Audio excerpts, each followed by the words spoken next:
So with the Wrath of Khan video and this video that you are about to see, there were some discrepancies, as I had not seen these films in a long time. I wanted to film all these episodes back to back. I had a really solid idea what I wanted to do for the first Star Trek and the fifth and the sixth particularly.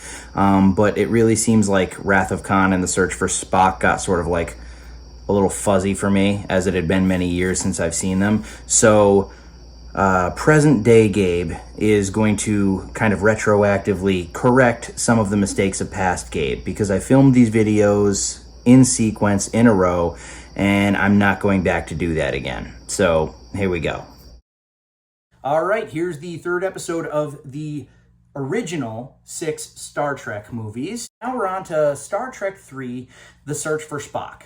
In terms of the whole plot and even the subtitle of the movie, I have mixed feelings. I mean, I guess I'm pretty solidified that I'm happy that it went down the way that it did. My whole thing is that the ending of The Wrath of Khan was such a gut punch. It was such a ballsy thing to do. And they sort of almost kind of retract that in this movie. To be fair, no they don't. The ending to Wrath of Khan does leave off with Spock's coffin landing on the Genesis planet. But by the same token, how the hell can you do a Star Trek movie without Spock? Agreed. This one was directed by Leonard Nimoy, and not for nothing, man. I mean, Wrath of Khan was a tough act to follow, but this was a pretty damn good movie. As good as Wrath of Khan? No. I mean, I'd say maybe probably better than the first movie, but not as good as Wrath of Khan, for sure. Essentially, Kirk's son is a character in this movie. And Wrath of Khan. And there's this whole debacle where the Klingons, are involved in shit again, because they're Klingons and they're assholes. And it's cool because this is the first time that I ever saw like a Klingon dog. It's just like this, what you would think a Klingon dog would look like, a dog without hair and just lumpy and fangy and gross and always growling even when it's happy. The head Klingon in this movie, and the first several times I watched it because I was a kid, I never realized this, but it's actually Christopher Lloyd.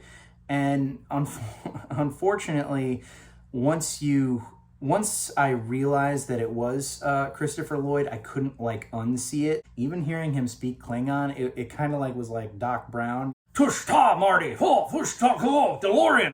I don't know. It's not even that he did a bad job. He did a great job, but he has a very distinct voice, and he has the kind of bug eyes, a very distinct look, and it was just very obviously him. And I can't unsee it. Great movie. As I have done with all of the reviews so far, and will continue to do, there are spoilers ahead. Kirk's son gets stabbed actually, by one of the Klingons, and that actually kind of sets the stage for things that are going to happen later. But Spock is essentially reborn on this life-giving planet, and he starts out as like a child Vulcan, and then at the end of the movie, obviously Spock comes back, hence the name The Search for Spock. Overall, I mean, honestly, I actually haven't watched this movie in a while. No, you haven't. And it kind of goes to show that it is not as memorable as Wrath of Khan. No, you just don't remember it because you haven't seen it in a while. But The Wrath of Khan was better. But it is a good movie. I have seen it many times. It is a good movie. It's not as memorable as Wrath of Khan. I almost forgot. The Enterprise actually gets destroyed at the end of this movie. The original Enterprise, the one from, I was going to say the one from the TV show, but technically not really, because it's the one from the first Star Trek movie that was kind of souped up and, remodeled, yada yada. But still, I mean, the Enterprise actually gets destroyed at the end of this movie. So these films are really kind of they're making some ballsy choices. I try not to compare it to Wrath of Khan because it just isn't as good of a movie. But it still is, in its own right, a very good movie, and I think that Leonard Nimoy really stepped up to the plate and did a good job with it. And that's all she wrote.